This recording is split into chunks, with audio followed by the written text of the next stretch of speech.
Hello everyone, today we're going to be comparing the Emperor's Throne Room with the Death Star Final Duel. First, the Emperor's Throne Room has 807 pieces and is set number 75352, rated 18 and up, with 3 minifigures and costs $100 in the United States.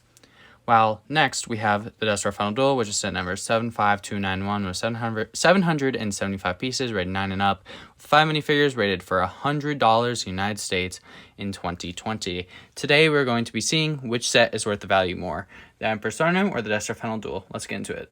First up for the newer set, we have Luke Skywalker. And Luke Skywalker has a brand new hairpiece in this set, and this is the only set that he comes with the new hairpiece.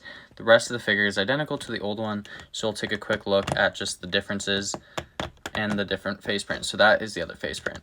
Next, for the 2020 set, it's identical for Luke Skywalker, except his lightsaber is a bit different. This might just be an older one that I put on him, but either way, he just is missing the new hairpiece.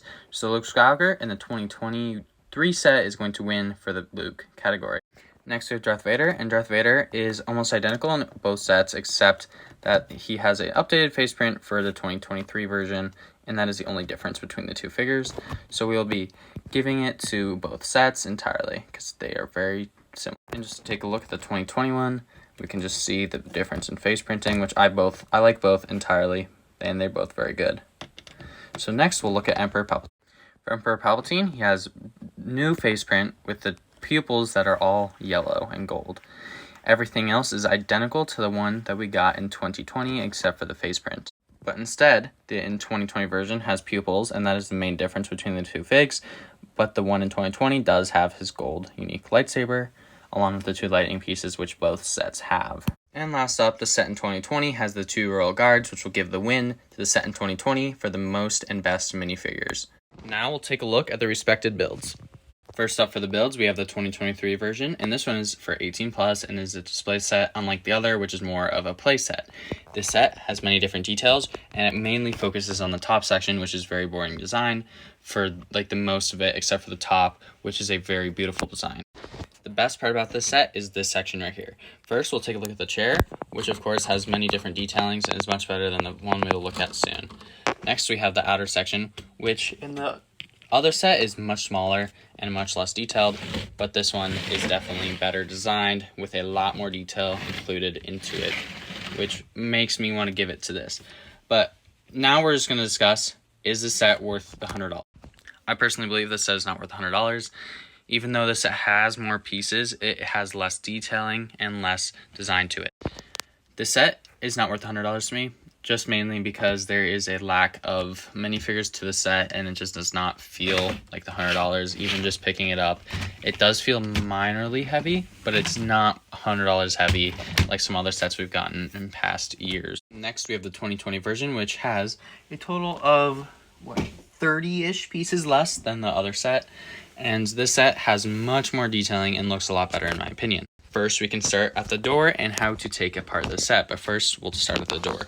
The door has many small details, including the trophy and the small figure, with the doors being able to open just by pulling on the 2 side pieces, which are easier to get to when you have the set fully open. But first, we can put the Royal Guards outside. We can put them one on either side. I like having this batons in different hands, so you can have the better look of it just being more symmetrical. Then to pull this set apart, all you have to do is pull these 2 sections apart ever so slightly, and then you can push it back and then pull the section out, and it goes out a decent amount so you can see a walkway. Next, for the main throne room, you can pull out 2 little side pieces and then move the 2 other sides to connect them to that to create the full look of the set, which makes it look like a very good display set. Once we get past the doors and we can open them up, we can go to the main staircase where we can encounter another play feature. This play feature, all you have to do is flick this lever, push it down, and the stairs will pop up, like in the movie. Next, we can place Palpatine in his throne and look at the throne itself. This section is a section in the 18 plus set, with just at a much smaller scale.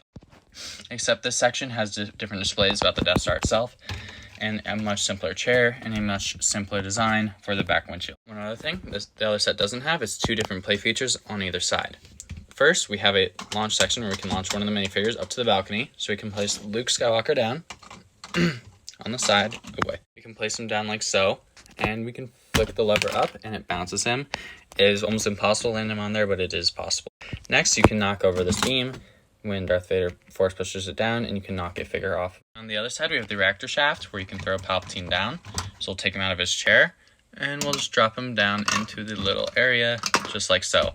And then you think you'd have to reach all the way in there to get him, but no, all you have to do is lift up the set and move it slightly to get him out. Next, we'll take a look at the back side of it. We're taking a look at the back side of this for a few reasons. One, it has a small little displayability, but mainly so we can take off the main section and look at the underneath. First, we'll take a look at the underneath before we take a look at the top section again.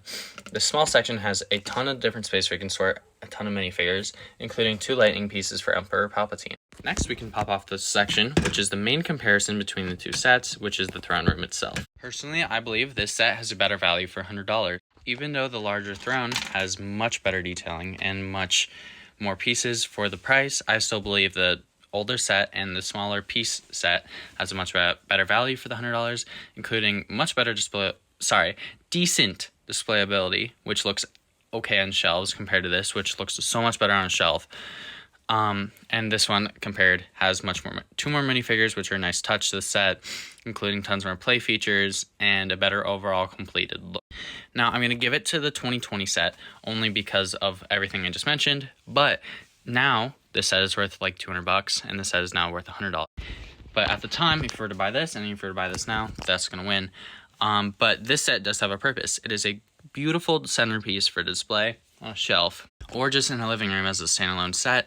You can put the figures in their respective display position. If you're a collector who wants to buy all the sets, buy either. And if you like having the playability, buy this one. And of course, displayability, buy this one. Thank you for watching this video. I'll see you all again soon. And thank you so much for watching. Goodbye.